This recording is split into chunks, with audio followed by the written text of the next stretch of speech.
아멘.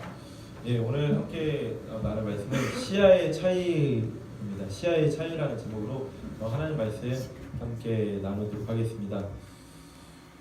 예, 지금 다른 교회들은 사순절이라고 해서 그렇게 섬기고 있습니다.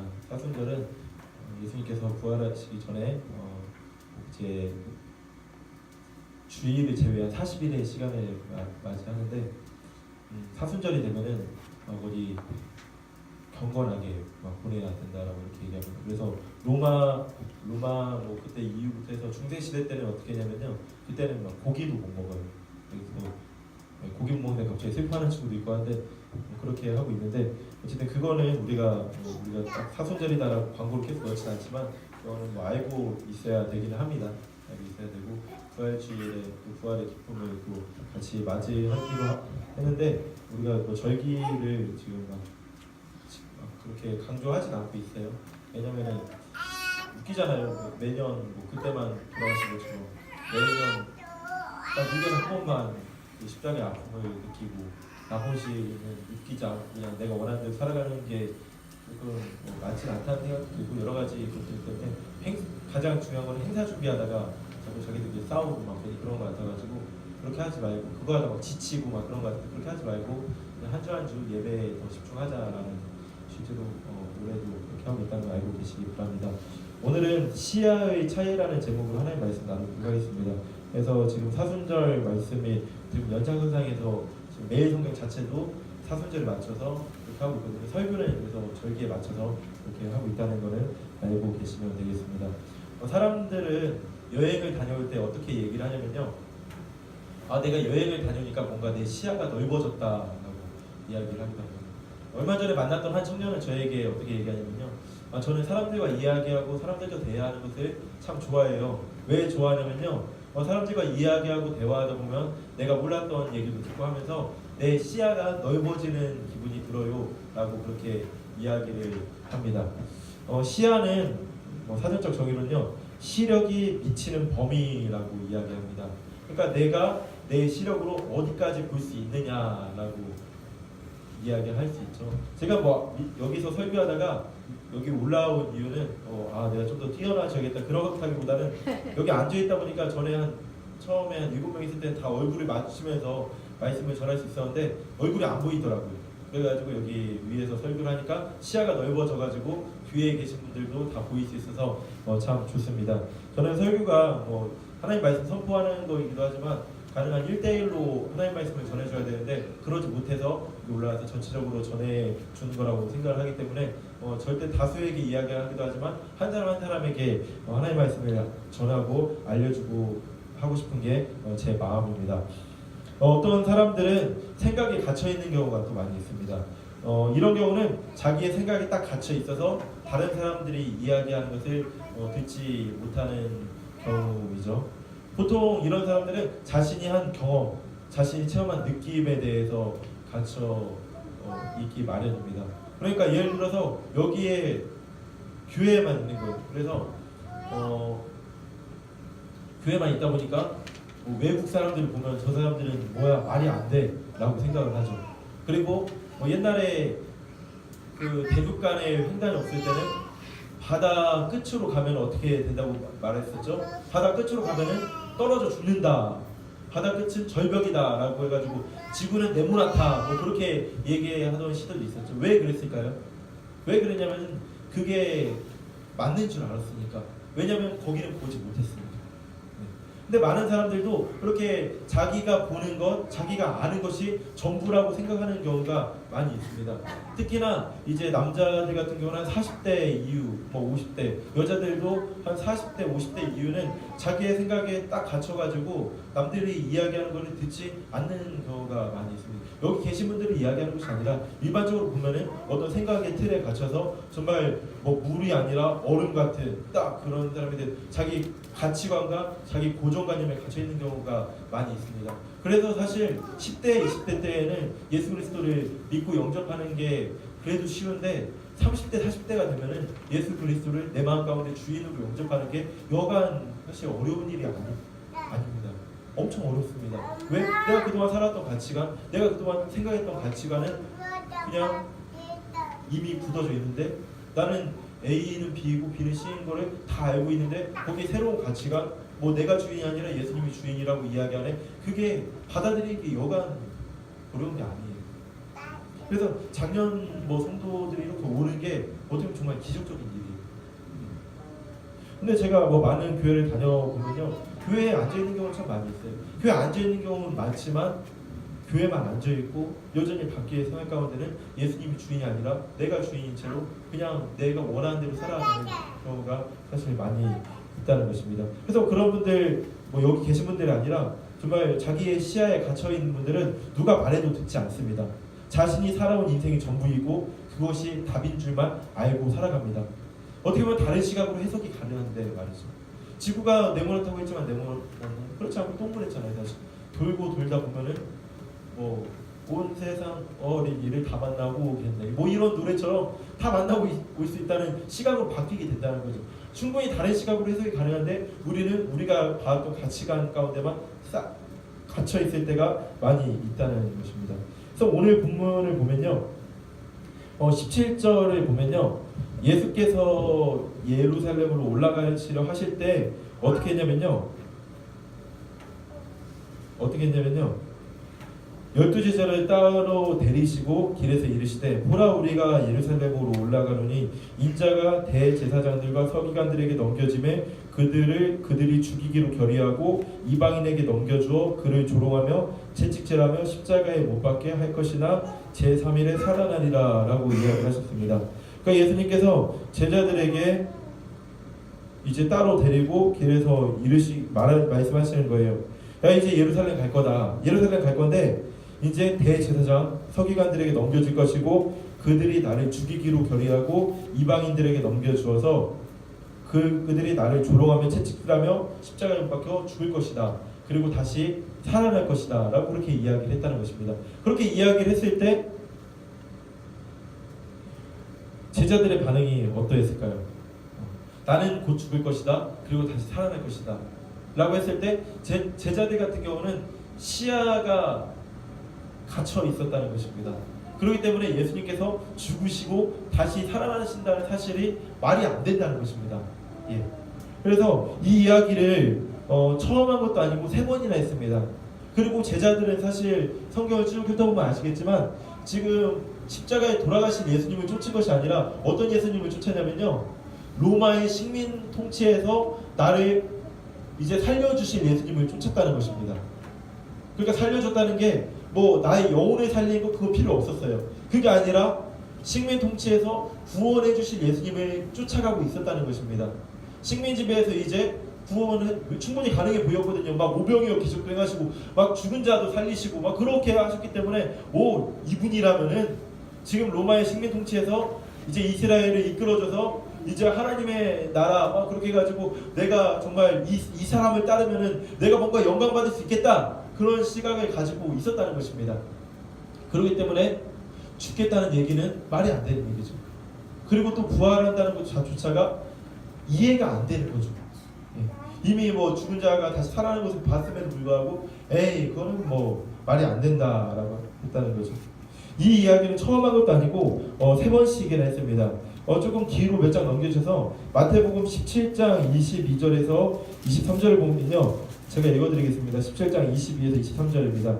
갈릴리에 모일 때에 예수께서 제자들에게 이르시되 인자가 장차 사람들의 손에 넘겨져 죽임을 당하고 제3일에 살아나리라 하시니 제자들이 매우 근심하더라 라고 이야기를 했다는 것입니다. 제자들이 근심을 했다는 거예요. 예. 근데 3번째는 근심했다는 얘기는 없어요. 뭐 빼먹은 건지 마태복음 저자가 빼먹은 건지 왜 그런지 몰라도 근심했다는 얘기조차 없어요. 근데 그 전에는 근심했다는 거예요. 예.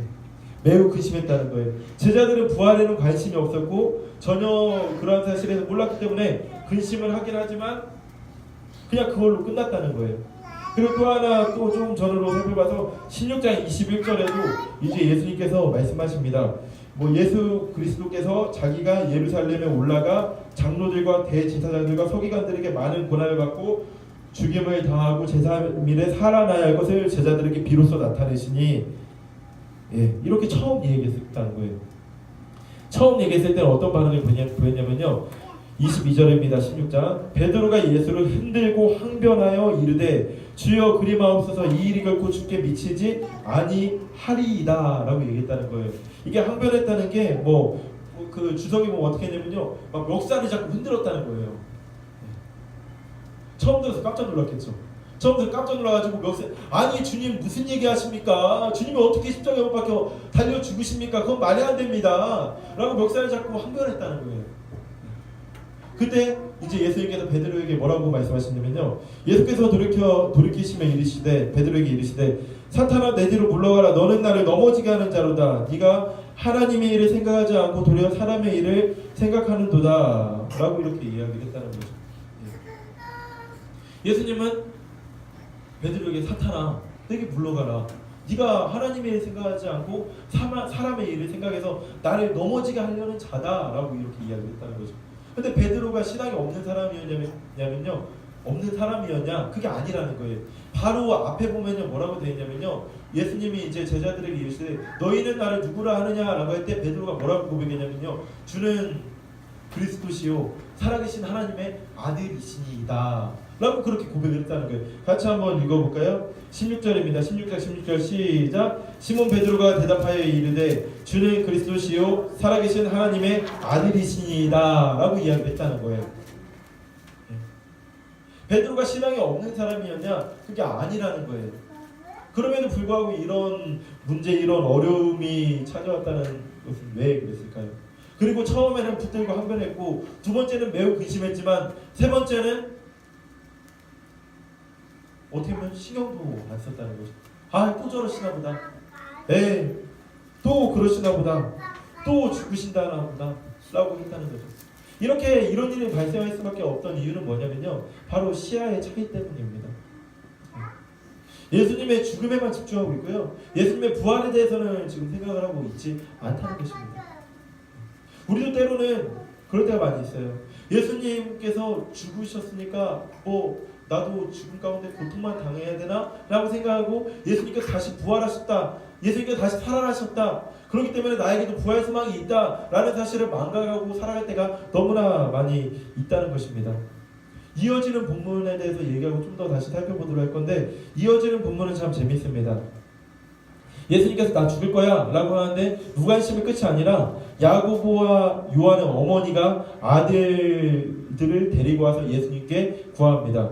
무엇을 구하냐고 물어보니까 나의 두 아들을 주의 나라에서 하나는 주의 우편에 하나는 주의 좌편에 앉게 명하소서라고 이야기하죠. 그때 예수님께서 대답하여 이르시되 너희는 너희가 구하는 것을 알지 못하는도다. 내가 마시려는 잔을 너희가 마실 수 있느냐? 그들이 말하되 할 수 있다라고 이야기합니다. 십자가를 질 수 있냐라고 물어볼 때 십자가를 질 수 있다라고 이야기합니다.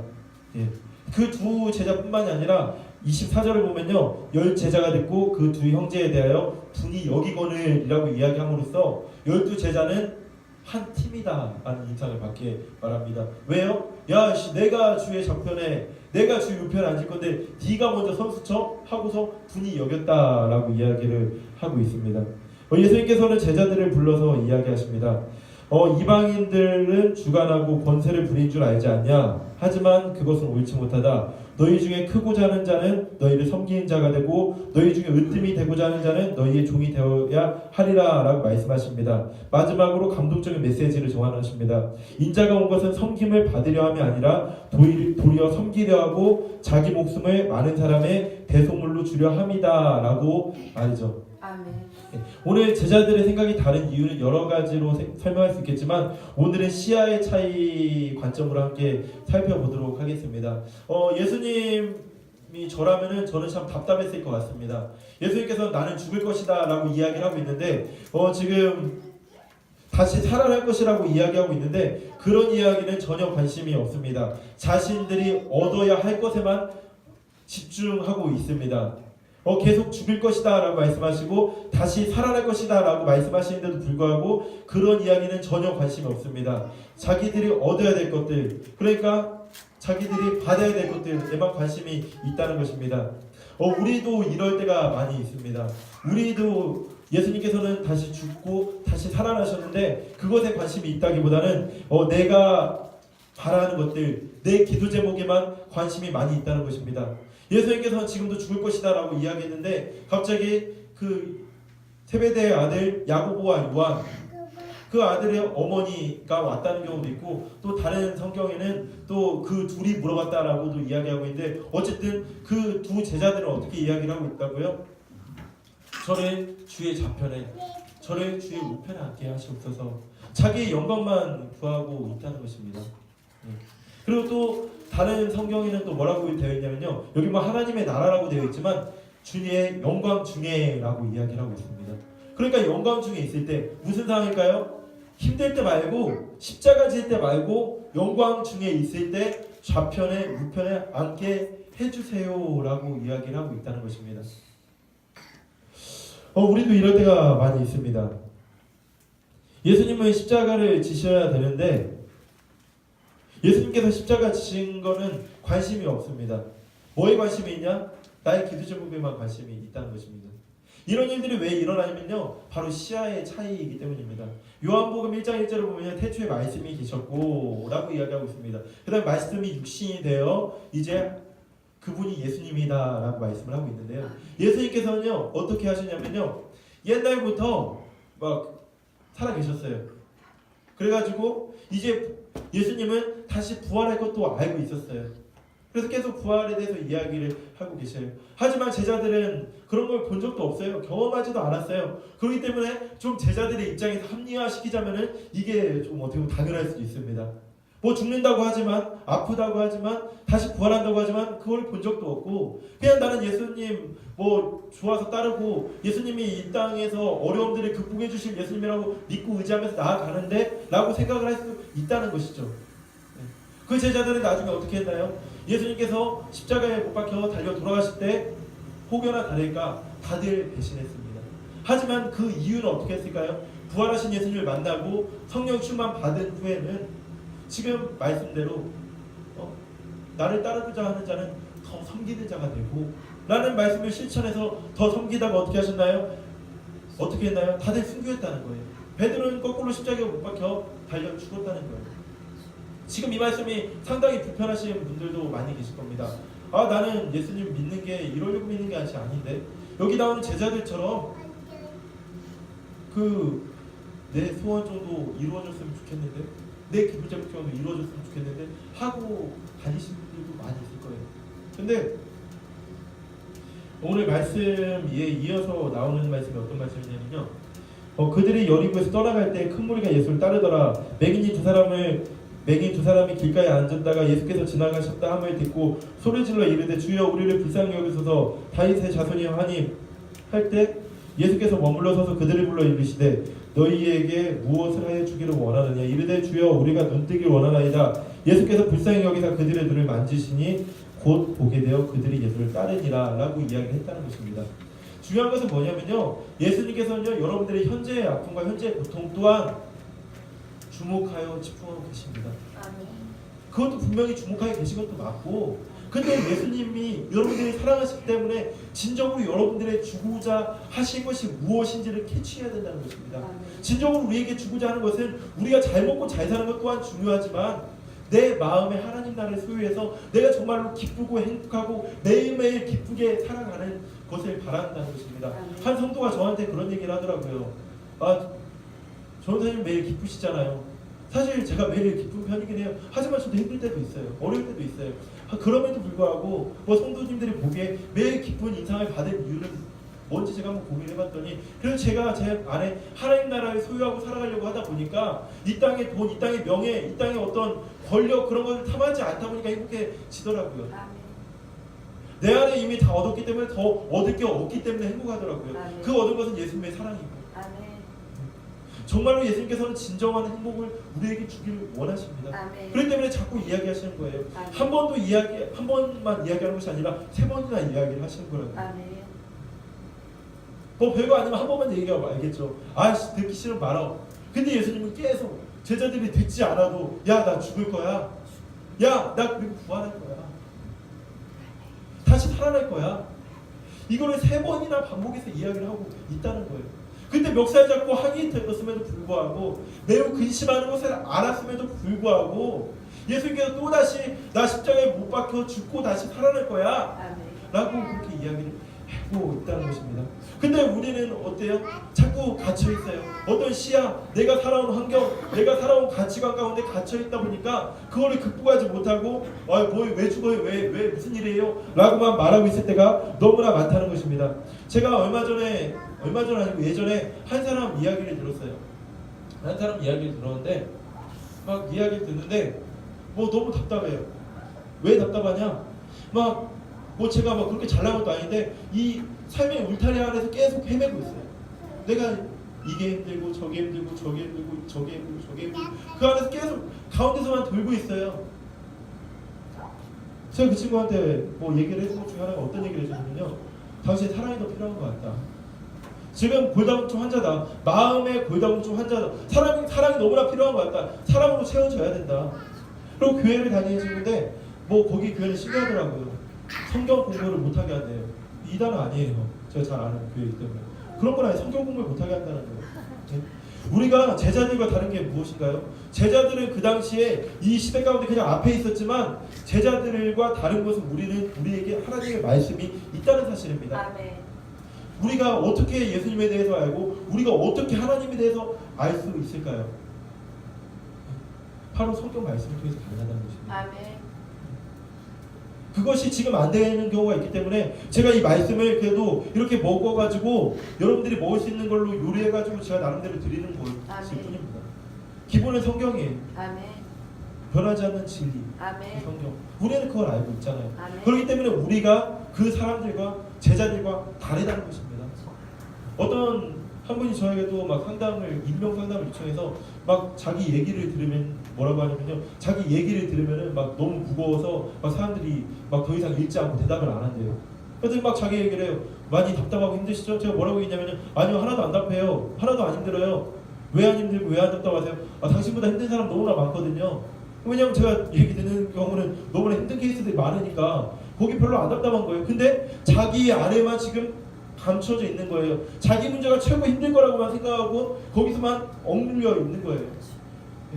저는 뭐 성경 아니더라도 호라이굴에 들어와도 정신만 차리면 된다는 말을, 살아날 수 있다는 말을 무척 좋아합니다. 이 땅에서 문제가 아니라 우리의 믿음 없음이 문제일 때가 상당히 많이 있습니다. 뭐 여러 가지 아픔과 여러 가지 고통이 있죠.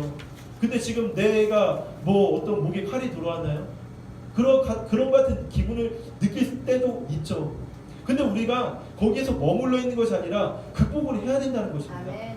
제자들이 하지 못한 게 뭐예요? 극복을 하지 못한 거예요. 계속 그 바운더리 안에서만 있는 거예요. 부활의 예수님을 만나지 못한 거예요. 부활의 예수님을 느끼지 못한 거예요. 성령 충만함을 받지 못한 거예요. 하나님의 말씀을 모르는 거예요. 거기서만 머물러 있다 보니까 그 시야의 차이 때문에 어려움을 극복하지 못할 때가 많이 있다는 것입니다. 예수님은 우리에게 말씀하고 계십니다. 내가 너 살려주고 싶다. 아멘. 내가 너 도와주고 싶다. 아멘. 근데 이제 그 시야에서 좀 벗어나지 않으려. 아멘. 제가 사실 그 교회에서 성경 공부를 못하게 한다는 얘기 듣고 충격을 받았습니다. 못하게 하면 안 되잖아요. 종교개혁이 일어날 때 세 가지 구호가 뭐였나요? 뭐 네 가지라고 하는 거고 저 세 가지. 오직 믿음으로, 오직 은혜로, 오직 성경으로. 자꾸 거기서 그 당시에 가톨릭은 막 성경 번역도 못했어요. 자기들이 사제들이 그냥 강론을 통해서만 가르쳤어요. 그렇기 때문에 그렇게 하다 보니까 어떤 일들이 일어나요? 자기가 좋은 대로 번역을 하는 거예요. 자기가 좋은 대로 해석을 하는 거예요. 자기가 좋을 대로 막 번역하고 해석하다 보니까 막 면죄부도 있고 막 연옥이라는, 뭐 제 안에 연옥이 아니라 연옥이라는 공간 하나 만들어요. 죽으면은 바로 뭐 천국 지옥이 아니라 연옥이라는 곳에서 기다려야 된대요. 그래서 우리가 면죄부를 사기 위해서 거기다가 그걸 얻으면은 그 연옥에서 좋은 것으로 바뀌게 된다는 게 면죄부의 핵심 글이거든요. 우리는요, 우리가 하나님 말씀을 직접 들어야 됩니다. 아멘. 우리가 하나님 말씀을 직접 읽어야 됩니다. 아멘. 요즘 드라마 바이블이라고 해서 성경 말씀 그냥 듣기만 해도 얼마나 좋아요. 이걸 알지 못하니까 자꾸 우리가 하나님에 대해서, 예수님에 대해서 오해하는 거예요. 그러다 보니까 한국 교회가 막 썩어 문드러진 이유가 뭡니까? 기독교인들이 성경을 읽지 않아요. 기독교인들이 성경에 대해서 몰라요. 모르다 보니까 그냥 교주가 아니라 목사님들이 말아놓으면 마실 수 있을 건데 그거에 대해서 정화작용이 일어나지 않아요. 그게 다 맞는지 알아요. 그러다 보니까 목사님들이 잘하면 다행이지만 잘못하면은 막 이상한 방향으로 흘러가는 거예요. 제가 성도님들에게 부탁드리기는 가버나움 교회는 그런 교회가 안 되었으면 좋겠습니다. 아멘. 정말로 스스로 말씀 읽고 해서 막 물어봤으면 좋겠어요. 막 저 아는 한 사람도 정말 좋은데 막 성경에 대해서 이야기하면 너무 몰라요. 우리가 성경 모르면은 뭐 기독교인이 뭐를 따라갈 겁니까? 한 주에 한 번씩 제가 말하는 설교 말씀 그것만 따라가지고 여러분들의 가치관에 정말로 영향을 미칠 수 있나요? 못 미쳐요 사실. 여러분들이 매일매일 말씀을 읽고 묵상하고 그걸 먹지 않으면은 매일매일 기도하고 매일매일 성경 통독을 통해서 묵상을 통해서 하지 않으면은 여러분들의 가치관 가운데 제가 영향을 미치기란 한계가 있습니다. 그렇다고 해서 성경을 읽는다고 해서 갑자기 성경 충만해지고 그런 것은 아닌 걸 알지만 여러분들이 시야를 넓히셔야 됩니다. 아멘. 그렇게 하지 않으면은 그냥 여기에 갇혀가지고 지하실에서 백인들이 없는 사람처럼 그냥 그렇게 살아간다고요. 뭐 흑인도 없는 흑인이라는 어떻게 존재라고 생각하면서 그렇게 살아간다고요. 너무 멍청해 보이죠? 근데 예수님 보시기에 이 답답하다고 하는 이 현실이 우리의 현실일 때가 너무나 많이 있다는 것입니다. 너무나 그냥 삶의 고통과 아픔 가운데 갇혀가지고 그래 예수님께서 나에게 원하시는 뜻이 무엇인지 예수님께서 나에게 말씀하신 뜻이 무엇인지 분별하여서 그대로 살아가야 되는데 그분이 이미 부활하셔서 다시 살아나셨는데 여전히 제자들처럼 부활하지 않은 죽음만 맛본 예수님처럼 그렇게 우리가 생각할 때가 너무나 많이 있다는 것입니다. 궁금하면 저에게 와서 물어봐야 돼요. 성경 이거는 뭡니까? 성경을 어떻게 하면 읽을 수 있습니까? 물어봐야 돼요. 제가 뭐 여러분들에게 얼마나 막 설교도 잘 못하고 뭐 얼마나 뭐 잘해서 여러분들 어떻게 예수님 믿게 도와드립니까? 제가 저를 믿으라고 할 수가 있어요? 저도 죽고 저도 변할 수가 있고 저도 죄짓고 하는데 저도 연약한 인간인데 저를 믿으시면 안 돼요. 제가 아니라 이 성경에 나오신 예수님을 믿어야 우리가 살아갈 수가 있다는 것입니다. 아멘. 제가 할 수 있는 역할은 여러분들이 예수 그리스도를 잘 믿도록 도와드리는 겁니다. 아멘. 그러니까 제자교육도 하자, 성경 뭐 해라 하고서 주일은 대신 우리 같이 어울려서 놀고 하면서 믿음의 어떤 연약한 부분도 고백하고 함께하자. 제가 여러분들 뭐 솔직히 미안한 얘기지만 저는 가장 행복한 것은 저희 가족과 있을 때 행복합니다. 솔직히 사실 다 그렇잖아요. 뭐 부모님, 뭐 내 아내, 내 딸과 있을 때 그때가 가장 행복한 게 맞잖아요. 그럼에도 불구하고 우리 같이 어울려고 하는 것은 여러분들 뭐 어떻게 하고자 하는 것이 아니에요.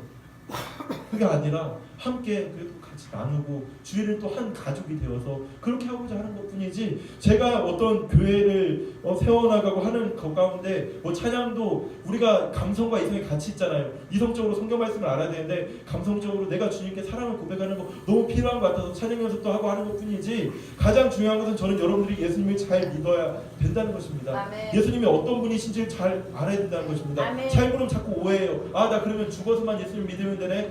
나 그러면 맨날 그 십자가의 아픔만 맛보면 되네. 그게 아니라 예수님은 아픈 사람들도 살려주시고 거기 가운데 예루살렘으로 들어가기 직전에 바쁘신 와중에 잠시 멈춰서서 어떻게 하셨다고요?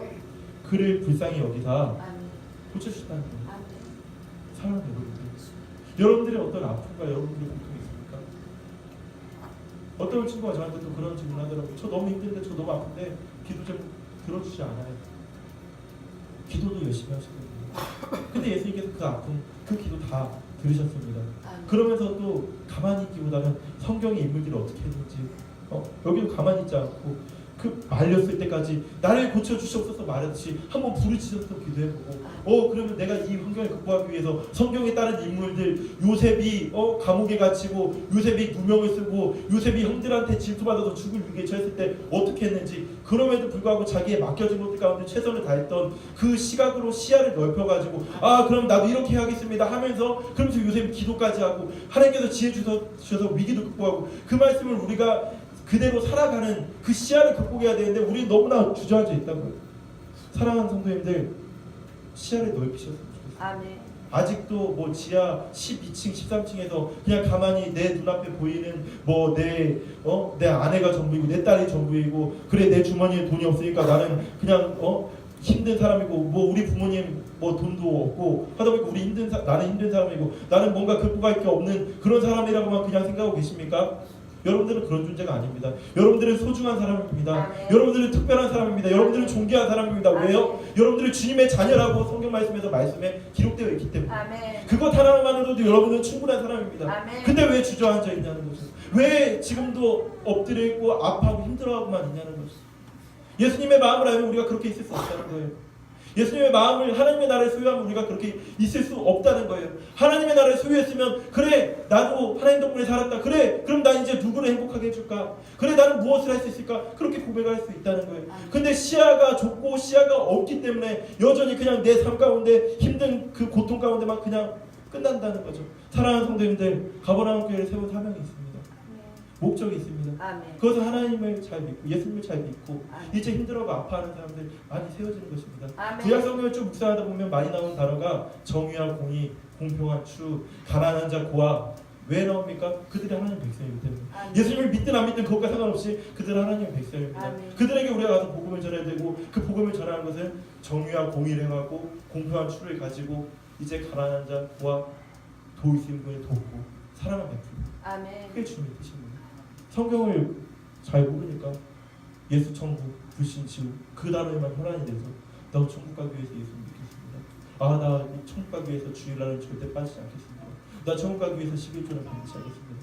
그거 하는 것이 나쁜 것이 아니라 그걸 해야 되는데 그 목적이 내가 예수님을 알기, 예수님이 나를 어떻게 살아가셨음을 알기에 내가 이제 그분의 사랑을 베풀고 그 사랑을 느끼고 살아가겠습니다. 그렇게 하기 위해서 예배드리겠습니다. 그렇게 하기 위해서 물질도 드리겠습니다. 그렇게 하기 위해서 내가 이제 가난한 자, 아픈 자 돕겠습니다. 그게 정말로 예수님께서 원하시는 가버나움의 사명일 줄 압니다. 아멘. 그래야 해서 정말 힘들어하고 아파하는 사람이 많은 이 시대 가운데 정말로 가버나움 교회가 그리고 각 사람 각 성도 성도가 교회이기 때문에 쓰임 받으셨으면 좋겠습니다.